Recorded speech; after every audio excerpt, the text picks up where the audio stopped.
रसिको हो नमस्कार. माझ्या कथा मंजिरी चॅनलमध्ये तुम्हा सर्वांचं मनपूर्वक स्वागत.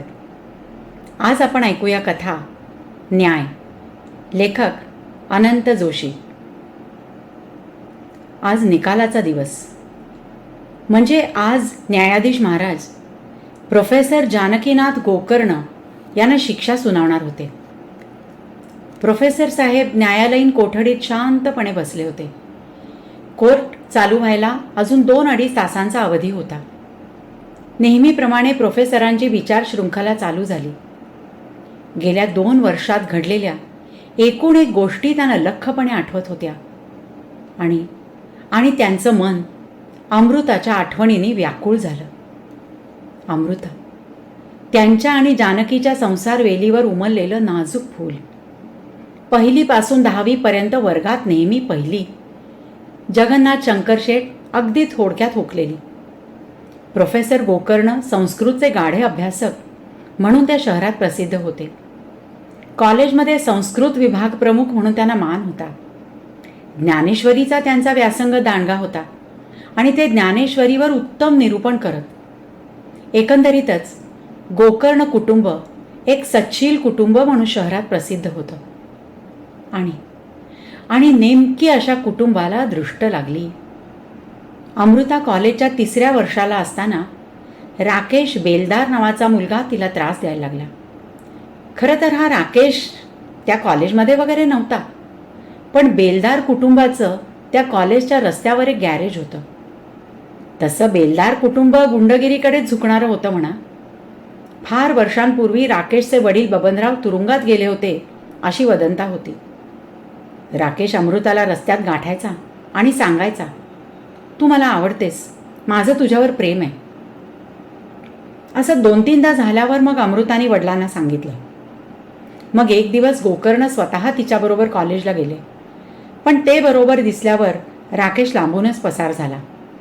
अर्थात असं करणं गोकर्णांना रोज शक्य नव्हतं, पण राकेशचं अमृताला अडवणं काही थांबलं नव्हतं. मग एक दिवस अमृतानेच ठरवलं की आपण त्याला शांतपणे भेटून असं न करण्याबद्दल समजावं. त्याप्रमाणे दुसऱ्या दिवशी त्याने अडवल्यावर ती त्याला म्हणाली, राकेश, मला तुझ्याशी बोलायचं आहे. तो खूपच खुश झाला. बोल ना बोल, अगं त्याचीच तर मी इतके दिवस वाट पाहतोय. नको, इथे रस्त्यात नको, कुठेतरी शांतपणे बसून बोलूया. हा, मग तर काय, तो आणखीनच खुश. ती दोघं जवळच असलेल्या एका हॉटेलमध्ये गेली. काय खाणार अमृता? राकेशने विचारलं. काही नको, फक्त कॉफी. लगेचच त्याने 2 कॉफीची ऑर्डर दिली. राकेश म्हणाला, अगं अमृता, मी याच दिवसाची वाट पाहत होतो. मी तुला कितीतरी वेळा आधीच सांगितलंय, माझं तुझ्यावर खूप म्हणजे खूपच प्रेम आहे गं. तू मला खूप आवडतेस आणि तुझ्याशी लग्न करून मला तुला सुखी ठेवायचं आहे. हे बघ, आमच्याकडे भरपूर पैसा आहे. माझा स्वतःचा वेगळा मोठा फ्लॅट आहे. आमचा गॅरेजचा धंदाही जोरात चालतो, तुला माहितीच असेल. माझी तुला हात जोडून विनंती आहे, तू माझ्या प्रेमाचा स्वीकार कर आणि हो म्हण.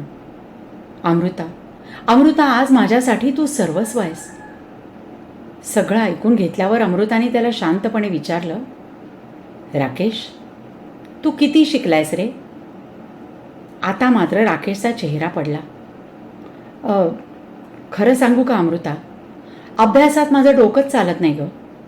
3 वेळा 12वीला बसलो पण पास नाही झालो. असं? मग तुला 10वीला किती टक्के मार्क होते? अगं जाऊ दे ना अमृता, त्याचा आपल्या प्रेमाशी काय संबंध? आपला नाही राकेश, तुझ्या. माझं तुझ्यावर प्रेम वगैरे असण्याचा प्रश्नच उद्भवत नाही. हे बघ, मी आयुष्यभर पहिला नंबर सोडलेला नाही. मला MA होऊन PhD करायचं आहे आणि प्राध्यापिका व्हायचं आहे. आता या सगळ्या प्रकारात तू कुठे बसतोस? आणि त्याहूनही महत्त्वाचं म्हणजे तुझं रूप, तुझं शिक्षण, तुझे संस्कार आणि मुख्य म्हणजे तुझे विचार, या सगळ्याच बाबतीत तुझ्यात आणि माझ्यात जमीन अस्मानाचं अंतर आहे. त्यामुळे इथून पुढे तू मला भेटू नकोस आणि माझा विचार मनातून पूर्णपणे काढून टाक. मी कदापिही तुझ्याशी लग्न करणार नाही, कारण मी तसा विचारही करू शकत नाही. एवढं सगळं ऐकल्यावर राकेश तिला म्हणाला, हे बघ अमृता, मी लग्न करीन तर तुझ्याशीच, किंवा तुझं लग्न झालं तर माझ्याशीच होईल, नाही तर कुणाशीच नाही. अमृता जरा चिडली. म्हणजे तू मला धमकी देतोयस का? तसं समज हवं तर, पण परत सांगतो, झालीच तर माझीच, नाही तर कुणाचीच नाही. राकेश उठून चालायला लागला. अमृताला काय करावं कळेना. ती सरळ घरी आली. तिच्या मनावर खूप दडपण आलं होतं. तिने आई बाबांना सगळं नीट सांगितलं. तिघही काळजीत पडले. प्रोफेसर गोकर्ण यांनी त्यांच्या 1-2 प्रोफेसर मित्रांना प्रॉब्लेम सांगितला.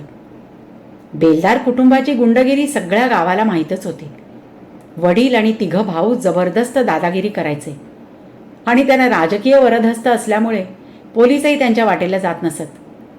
त्यामुळे पोलिसात जावं की नाही याविषयी गोकर्ण आणि त्यांचे मित्र यांच्यात संभ्रम होता. शेवटी विचार विनिमय करून थोडी वाट पाहूया आणि परत त्रास दिला तर पोलिसात जाऊया असं ठरलं. पुढचा संपूर्ण आठवडा राकेश अमृताला भेटायला आला नाही. त्यामुळे गोकर्ण कुटुंबाला हायसं वाटलं. त्याने अमृताचा नाद सोडला असावा असं त्यांना वाटलं, पण तसं मुळीच नव्हतं.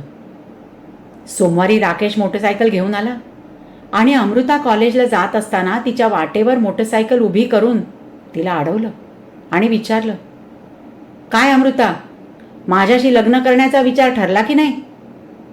अमृता चिडून म्हणाली, मी माझी बाजू तुला सांगितली ती कळली नाही का? आणि आता जर तू मला भेटण्याचा किंवा त्रास देण्याचा प्रयत्न केलास ना, तर मी सरळ पोलिसात जाईन, सांगून ठेवते. हे ऐकल्यावर राकेश बेफाम झाला. त्याने खिशातून धारदार सुरा काढला आणि अमृतावर सपासप वार करू लागला. वार करता करता बडबडत होता, मी तुला सांगितलं होतं, तू माझी नाही तर कुणाचीच होणार नाहीस. त्याच्या या अनपेक्षित हल्ल्यामुळे अमृता कोलमडून खाली पडली. त्याने तिच्या पोटावर, छातीवर, डोक्यावर जमेल तिथे वार केले. एकीकडे बडबड करणं आणि वार करणं चालूच होतं. बाजूनी जाणारे 4-5 जण आश्चर्याने आणि भीतीने बघतच राहिले. कुणीही मध्ये पडण्याची हिंमत दाखवली नाही. वार एवढे झाले होते की रस्त्यावरून रक्त वाहू लागलं. ती निश्चित पडली हे बघून मोटारसायकलला किक मारून राकेश तिथून पसार झाला. आजूबाजूच्या लोकांनी तिला उचलून जवळच्या हॉस्पिटलमध्ये नेलं, पण त्याचा काहीही उपयोग नव्हता. अमृता हे जग सोडून गेली होती. सगळं शहर हादरलं होतं.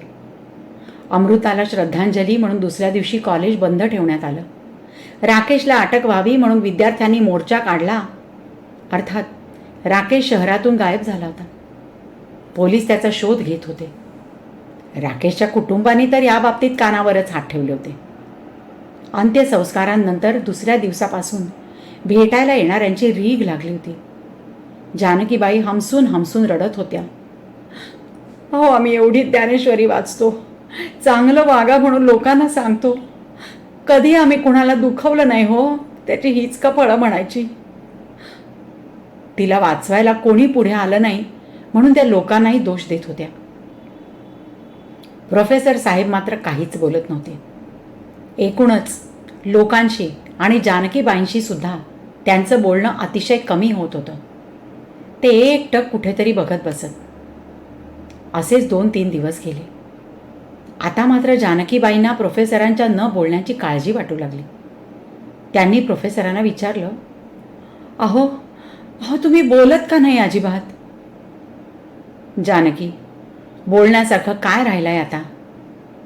बरं, आता तुला एक सांगतो. अमृताचे पुढचे सगळे विधी अलाहाबादला करावे असं मी ठरवलंय आणि त्यासाठी मी एकटाच जाणार आहे. तू हवी तर 8 दिवस माहेरी जा, थोडा बदल होईल. 8-10 दिवसात मी परत येईन आणि तुला आणायला येईन. मग आपण दोघे बरोबरच परत येऊ. अहो, तुम्ही एकटेच का जात आहे? मी येते ना. नाहीतर एखाद्या मित्राला घेऊन जा बरोबर. नको, मी ठरवलंय, मी एकटाच जाणार. यावर पुढे चर्चा नको. इकडे पोलीस राकेशला शोधायचा खूप प्रयत्न करत होते, पण काहीही यश येत नव्हतं. ठरल्याप्रमाणे गोकर्ण सर अमृताच्या अस्थी घेऊन अलाहाबादला रवाना झाले. तिथे त्यांनी सर्व कार्य एका दिवसात उरकली आणि दुसऱ्या दिवशी ते कानपूरला रवाना झाले. अलाहाबादला जाणं हा एक बहाणा होता. खरं तर त्यांना कानपूरलाच जायचं होतं. त्यांनी चौकशी केल्यानुसार कानपूरला गावठी पिस्तूलं स्वस्तात आणि विना कटकट मिळतात असं त्यांना खात्रीलायकपणे समजलं होतं आणि त्यांना पिस्तूल खरेदी करायचं होतं. कानपूरला ते एका हॉटेलमध्ये उतरले. सगळं उरकून बाहेर पडले. रस्त्याने जाताना त्यांना चाकूसुऱ्या विकणारा एक माणूस रस्त्याच्या कडेला बसलेला दिसला. त्यांनी त्याच्याकडे सुरी आणि चाकू यांच्या किमतीविषयी बोलण्यात 10 मिनिटं घालवली. नंतर त्याच्या समोरच खाली बसले. त्याला म्हणाले, माझं खरं काम वेगळंच आहे. मला एक गावठी पिस्तूल विकत घ्यायचं आहे. तो एकदम गडबडला. साहब मैं वो धंदा नहीं करता. त्याला वाटलं हा पोलिसांचा माणूस आहे. मग सरांनी आपली खरी ओळख सांगितली आणि अमृताच्या बाबतीत घडलेली सगळी घटना सांगून मुलीला न्याय मिळवून देण्यासाठी पिस्तूल हवं आहे असं सांगितलं. सर्व ऐकल्यावर त्या माणसाचा सरांवर विश्वास बसला. त्यांनी दुसऱ्या दिवशी सकाळी त्यांना तिथेच यायला सांगितलं. ठरल्याप्रमाणे सर सकाळी 11 वाजता तिथे गेले. चाकूवाला एकटाच होता. सरांनी परत त्याच्यासमोर बसकण मारली. चाय लेंगे साहब? सर म्हणाले, अपना काम? हाँ साहब, थोडा धीरज रखो. त्यांनी जवळच असलेल्या टपरीवाल्याकडून चहा मागवला. दोघांनी चहा घेतला. मग तिथे एक दाढीवाला माणूस आला. चाकूवाल्याने त्याची सरांशी ओळख करून दिली. असलम भाई, यही है वो प्रोफेसर साहब. मग असलम भाई सरांना म्हणाला, आइये मेरे साथ. दोघं चालत चालत खूप दूर गेले. मग एका गल्लीत वळले. परत चालत चालत त्यांनी 2-3 गल्ल्या पार केल्या. एका निर्मनुष्य ठिकाणी असलम भाई थांबला. त्यांनी जवळच्या पिशवीतून हळूच एक पिस्तूल बाहेर काढलं. प्रोफेसर साहेबांच्या हातात देत म्हणाला, मैंने आपकी पूरी कहानी सुनी. मुझे भी बहुत बुरा लगा. इसलिए मैं ये चीज़ आपको सिर्फ 5,000 में बेच रहा हूँ. वैसे तो इसके हमें 8 से 10 हज़ार आराम से मिल जाते हैं. दूसरी बात, आपको ये चलाना आता है क्या? सरांनी स्पष्ट सांगितलं, चालवणं दूरच, पण आतापर्यंत पिस्तूल हातातही घेतलेलं नाही. मग असलम भाई म्हणाला, अगर सौदा आपको मंजूर है तो आप मुझे पैसे दीजिए. ये कैसे चलाते हैं मैं आपको समझा दूंगा. सरांनी 5,000 रुपये काढून दिले. मग ते आणि असलम भाई आणखी चालत चालत लांबवर गेले. वस्ती संपून झाडी चालू झाली होती. पुढे जंगलच दिसत होतं. असलम भाईनी त्यांना पिस्तूल कसं चालवायचं याचं प्रात्यक्षिक दाखवलं. तसंच 2 गोळ्या सरांना झाडायला पण लावल्या. कारतुसं पिस्तुलात कशी भरतात हेही शिकवलं. एकंदरीत प्रकरण फारसं अवघड नव्हतं. मग पिस्तूल आणि 12 कारतुसं त्यांना दिल्यावर असलम भाई म्हणाला, तो चलिए हम निकलते हैं. एक बात और, मेरा असली नाम असलम नहीं है. आपको मेरे असली नाम की ज़रूरत भी नहीं, ना मुझे आपके नाम की. हम यही इसी जगह एक दूसरे को भूल जाएंगे. खुदा हाफिज.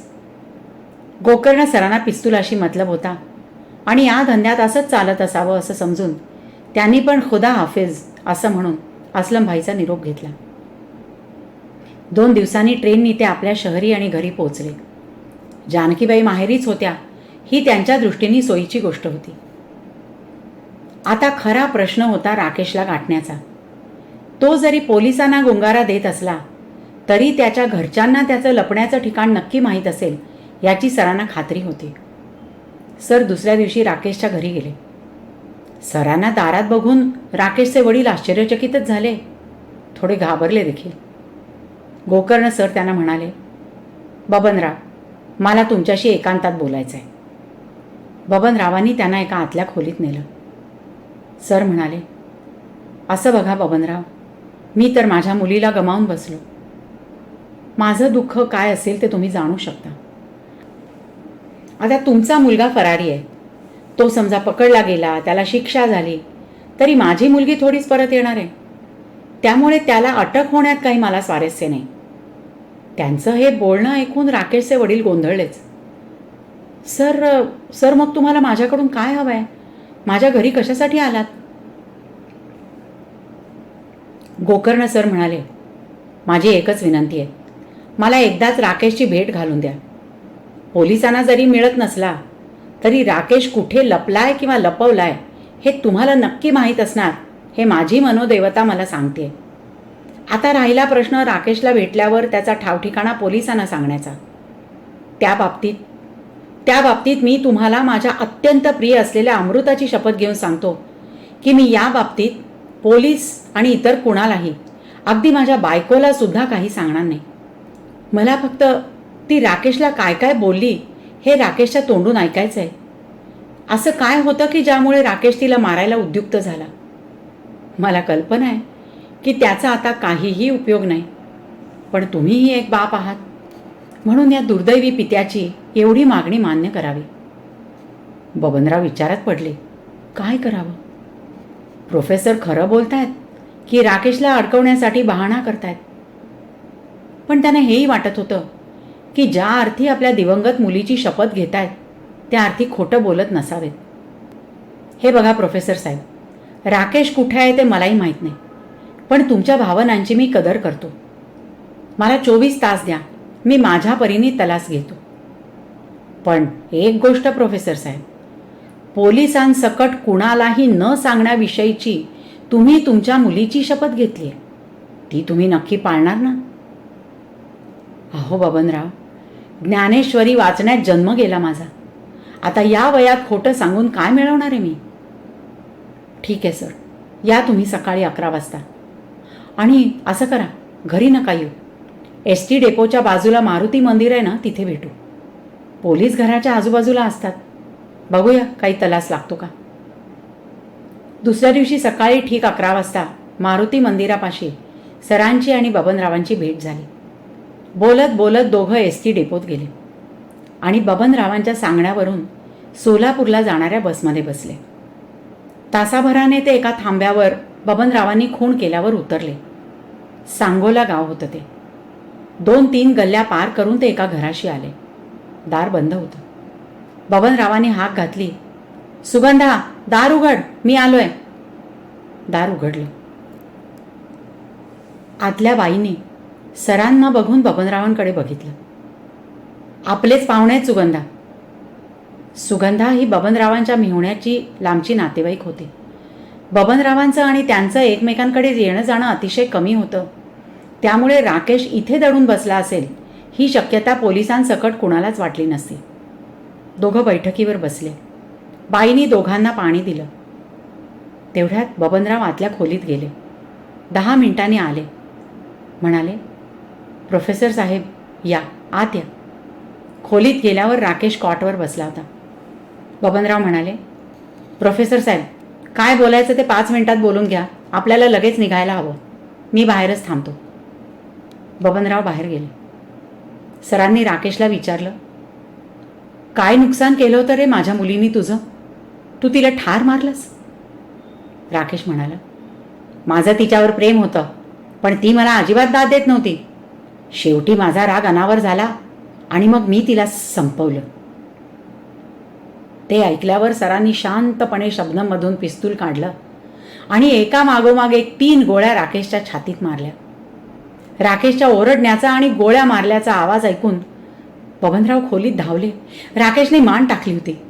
बबनराव सरांच्या अंगावर धावून गेले आणि त्यांचा गळा धरून म्हणाले, घात केलास तू. सुगंधा मोठ्याने ओरडली, आधी राकेशला हॉस्पिटलात नेऊया, त्यांचं नंतर बघू. धावाधाव करून राकेशला हॉस्पिटलला नेलं, पण डॉक्टरांनी तपासून तो मृत असल्याचं घोषित केलं. प्रोफेसर गोकर्ण स्वतः रिक्षाने पिस्तुलासकट सांगोला पोलीस स्टेशनला गेले आणि त्यांनी राकेशचा आपण खून केल्याचं सांगून स्वतःला अटक करवून घेतली. यथावकाश कोर्टात खटला उभा राहिला. जानकीबाई आणि सर्व मित्रमंडळी सांगत असताना देखील गोकर्ण सरांनी वकील करण्यास नकार दिला. कोर्टासमोर गुन्हा कबूल केला आणि मला फाशीची शिक्षा द्या अशी कोर्टाला विनंती केली. आणि आज कोर्ट त्याचा निकाल देणार होते.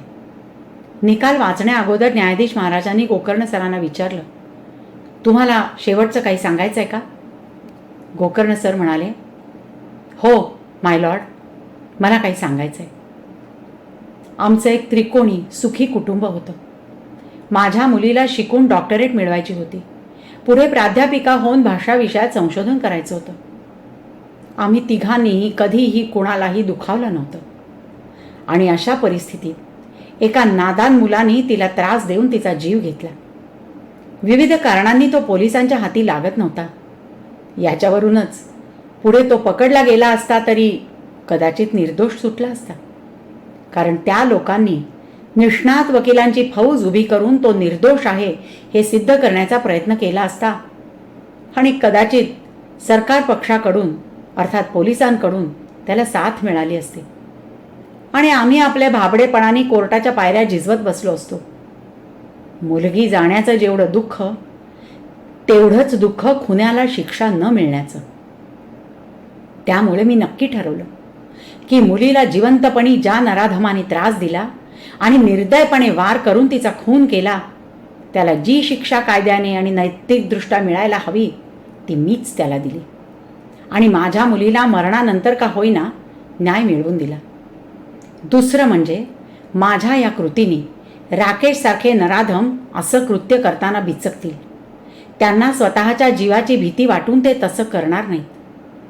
माझं कृत्य कायद्याच्या कुठल्याही चौकटीत बसत नसलं तरी माझ्या दृष्टीने मी योग्यच केलं आहे असं मला वाटतं आणि कायदा मोडल्यामुळे होणारी शिक्षा मी अभिमानाने भोगायला तयार आहे. न्यायाधीश महाराज, मला आपण फाशीची शिक्षा दिलीत तरी मला कणभरही वाईट वाटणार नाही, कारण मरणांती का होईना मी पितृकर्तव्याला जागलो आहे असं माझं ठाम मत आहे. वाचक हो, मी माझी कथा आता इथेच थांबवतो. न्यायाधीश महाराजांनी काय निर्णय द्यावा किंवा दिला असेल हे मी तुमच्या तर्कबुद्धीवर सोडून देतो. तुम्हीच ठरवा आता काय शिक्षा द्यायची प्रोफेसर गोकर्णांना. श्रोते हो, ही खूपच आगळी वेगळी कथा होती. लेखकांनी शेवट श्रोत्यांवरच सोडलाय. तुमच्या सदसद विवेक बुद्धीला जो वाटेल तो निर्णय तुम्ही द्या. तुम्ही स्वतःच न्यायाधीशांच्या खुर्चीत आहात. तर अशाच विविध रसांच्या विषयांच्या कथा ऐकण्यासाठी कथा मंजिरी चॅनल नक्की सबस्क्राईब करा आणि ही कथा आवडली असेल तर ती लाईक करा, शेअर करा आणि कमेंट बॉक्समध्ये तुमची कमेंटही लिहा. तर पुन्हा भेटूया पुढच्या कथेच्या सादरीकरणाच्या वेळी. तोपर्यंत धन्यवाद.